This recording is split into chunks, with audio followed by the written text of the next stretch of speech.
Hey, I'm Dr. Susanna Bozzoni, and we're going to talk a little bit more about GLP-1 agonists. Yes, these medications, Wegovy, Ozempic, Mounjaro, etc., all their friends. And just to question, are these the solution? Are these a solution? And should we be careful what we wish for, right? Of course, we've talked about 80% of Americans are struggling with overweight or obesity. We've talked about the expense of these medications, the side effects, the unknown long-term side effects, having very limited data to speak to that. And now think of it in the context of 6 to 12% of Americans have taken or are taking one of these medications right now. That in December of 2022, they said, okay, this is a treatment for weight loss in kids as young as 12 years old.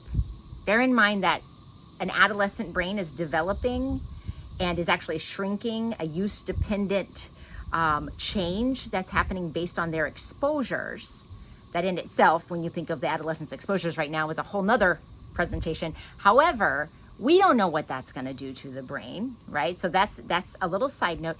And then also think of the long-term message that we're sending of if the solution comes in a pharmaceutical agent for a problem that is very clearly driven by the environment and the lifestyle, right? The lifestyle largely is created by our environment, right? It nudges us to do certain behaviors, what we eat, how we move. And then of course, we're not sleeping enough and we're not exercising enough. And then there's chemicals in the environment that are causing endocrine disruption. And yes, it's many things. It's very many things. But if you look at the one most dominant feature of what has driven the quadrupling of obesity since the 1950s, and the tripling of diabetes in just the last 3 decades, it's pretty agreed upon that it's processed food, ultra-processed food. Once you pop, you can't stop. This stuff drives inflammation. It drives obesity. We've seen it clearly in the data that it's addictive, that if we eat more ultra-processed foods, we will eat 500 more calories per day. So clearly this is going to drive more weight gain, but it also drives a bunch of inflammation. We see that we are not only addicted to this food, it so dominates our environment and the plates of what's on our kids' plates in schools. It's on our own plates. 60% of the American plate is this ultra-processed food. And we're subsidizing it to underserved communities. We're subsidizing it to people that need food. We are giving subsidized foods that's highly processed foods to this population, possibly initially with good intentions. But there's clear data that shows that the more subsidized foods that we eat, which i.e. is more processed foods, we have a 30% higher rate of metabolic disturbance, waist circumference, metabolic disturbance, CRP, which is a non-specific inflammatory marker. And so we have to recognize what's the true solution. If we don't address the problem, which is the food industry largely, and that food industry needs to start really waking up and recognizing that how can we take this into our own hands and create power, not dependence. Whether or not you take a GLP-1 agonist, and if you do, that might be part of the solution, but if we give that and do not change the underlying driver of why we're taking it in the first place, then we're going to just drive more expense. We're going to drive more dependence, not power. So what are a few solutions that we can do, all of us, whether or not you're taking a GLP-1 agonist, that can help create power and redirect this health crisis? Number one, you know what I'm going to say, eat fiber, right? See the last video, eat fiber. The more fiber you eat, you can support your own levels of GLP-1 agonist. You can support satiety in your own body. You can fuel your microbiome to reduce inflammation. Dare I go on? So what could that look like? Eat some fruit and maybe some ground flax seeds at breakfast.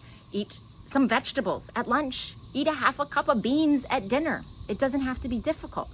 Number two, start moving after your meals. Yes, if you move after your meals, 20 minutes ideally, but start wherever you are, 5 minutes maybe.